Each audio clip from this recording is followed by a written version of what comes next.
जय श्री कृष्णा दोस्तों। हर हर महादेव। कैसे हैं आप सब?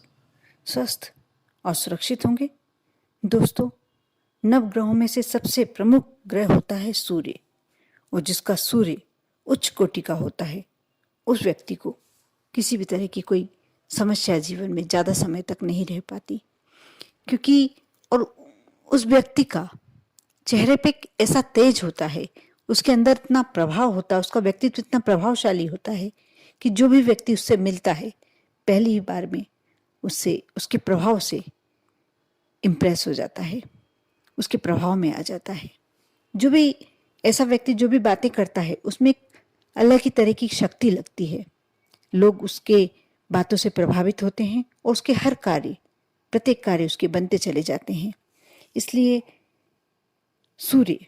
सूर्य को हमेशा आप सूर्य देवता को आप कुछ भी जल में मिलाकर समर्पित करते हैं, सूर्यदेव को जल का अर्घ्य देते हैं गुड़ मिलाकर।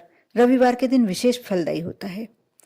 जब सूर्य गोचर में अनिष्टकारिक हो, यदि आप भोजपत्र पर या कागज पर बना रहे हैं तो लाल चंदन, केसर, कस्तूरी से इन्हें स्वयं ही बना लेना चाहिए। अनार की कलम से इस यंत्र के खाने बनाना बहुत ही उत्तम माना गया है। सभी ग्रहों के यंत्र बनाने के लिए इन वस्तुओं और पदार्थों से लेखन किया जा सकता है, लेकिन जो सूर्य यंत्र बनाया जाता है इसमें जब इस अनार की कलम से और लाल चंदन, केसर या कस्तूरी इनमें से किसी से भी बनाया जाता है तो इसका बहुत ही ज्यादा प्रतिफल मिलता है। आप इसे बनाकर जहां से सूर्योदय होता है उस दिशा में आप घर के बाहर भी लगा सकते हैं या अपने मंदिर में उस दिशा में को इंगित करते हुए लगा सकते हैं। और रविवार के दिन विशेष करके आप इसके समक्ष बैठकर मंत्र का जाप करें। अब देखना जो भी आपके जीवन की समस्या है कैसे समाप्त होती है। साथ ही सूर्य हवन भी किया जाता है। सूर्य का मंत्र हवन में भी प्रयोग किया जा सकता है। हवन करने के लिए किसी जानकार पंडित की सहायता भी ली जा सकती है। यदि आपके जीवन की कोई विशेष समस्या है तो आप अवश्य तांबे के पत्र पर या भोजपत्र पर या सादे कागज पर जिन वस्तुओं से बताया गया है ये सूर्य यंत्र बनाएं। और यदि धन संबंधी समस्या है तो अपने मंदिर में, या कोई बीमारी संबंधी समस्या है तो अपने घर के मंदिर में, या जिस दिशा से सूर्योदय होता है वहां इस यंत्र को लगा दें। और फिर जितनी देर आप कर सकते हैं उतने मंत्रों का जाप करें, सूर्यदेव के मंत्रों का। ओम आदित्याय नमः, ये भी एक सूर्यदेव का मंत्र है, इसे करें। देखना, क्योंकि सूर्यदेव एक ऐसे देव हैं कि जिनके बिना जीवन ही संभव नहीं है। यदि पेड़ पौधों को देखा जाए तो बिना सूर्य की यदि आप रोशनी में नहीं रखते हैं तो आप देखना कि पेड़ पौधे फल ही नहीं सकते, कुछ दिनों बाद ही वह मुरझाने लगते हैं। यदि 3-4 दिन लगातार बारिश हो जाए, यदि धूप नहीं खिले, सूर्यदेव नहीं आए तो हमारा जीवन अस्त व्यस्त हो जाता है। पशु पक्षियों को भी देख लीजिए, सुबह से ही निकल जाते हैं। और यदि जिस दिन सूर्य नहीं उगता, सूर्योदय नहीं होता, उस दिन आप देखना पशु पक्षी कैसे निर्जीव जैसे रहते हैं। जानवरों का भी बेचैनी देखी जा सकती है।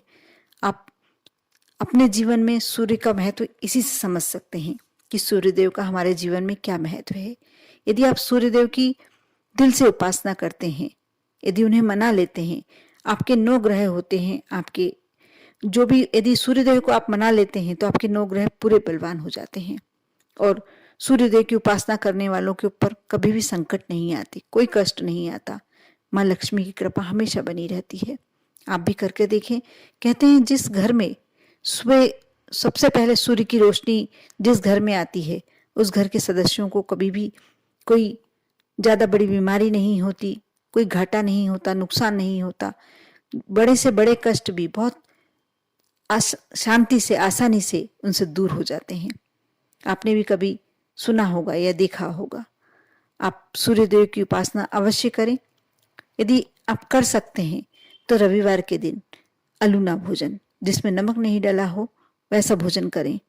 आप यदि ऐसा करते हैं तो ये भी सूर्यदेव को प्रबल बनाने का बहुत ही अच्छा उपाय है। कर देखें। जो भी कार्य आप करते हैं श्रद्धा और भक्ति से करें, श्रद्धा और विश्वास से करें। आपका हर एक कार्य फलीभूत होगा, आपके हर उपाय फलीभूत होंगे। कर देखें। ओम नमः शिवाय।